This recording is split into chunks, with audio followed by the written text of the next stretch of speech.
Zenbat emakume esaten zuen orain, Mari Jose Arangurenek orkestrako lehiakortasunerako Euskal Institutuko zuzendariak gaur ala tokatu da, Mari Jose. Ez da beti horrela, nahi baino gutxiago izaten da normalean. Bueno, gazten enpleguari buruz hitz egin nahi dugu gaur zurekin. Bilbon bihar izango den topaketa baten arira, Bilbao Youth Employment Forum du izena topaketak, Nobia Salcedo Fundazioak antolatu du, bigarren aldiz, eta Zerorrek parte hartuko duzu bertan. Ez dakit, azaldu iguzu zehatzako albalimada, zer den aztertuko duzuena.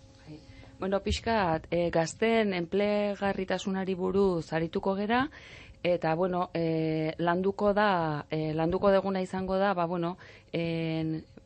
momentu hauek eskatzen duten, enpresari eta langileen arteko harremantze eredu berriek, nolabait ze eskatzen duten baita ere, pertsonen gaitasunetan, ez? Azken batean, ikusten dena da, gazten formakuntza prozesuan, gaitasun teknikoak eukitzea zaratago oso garrantzitsua dela, jarrerak lantzen jutea, bai txiki-txikitatik, hezkuntza sisteman, jarrerak ardurak hartzen joateko, konpromisoak hartzen joateko, proaktiboak izateko, bizitzan ditugun erronkei positiboki heltzeko, eta barrez, da orduan nolabait horrelako gaitasunak lantzeak eukiko duen eragina gero etorkizuneko enpleguan eta enplegarritasunean, ez? Proaktiboak izatea. Hori da, bai. Jarrera alegia positiboa lana bilatzerako orduan.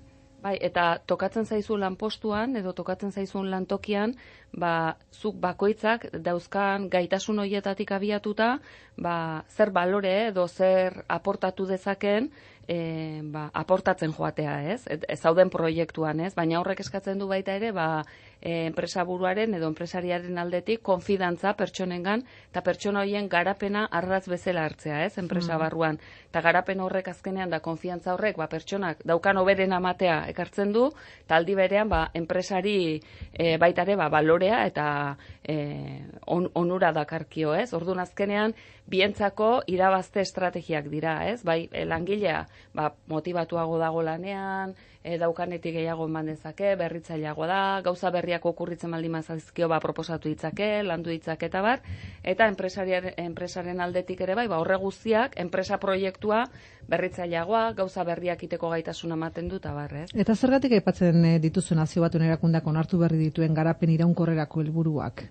Helburu nagusi horietako bat, helburu asko daude, horietako bada, enplegu inklusiboa, denak enplegua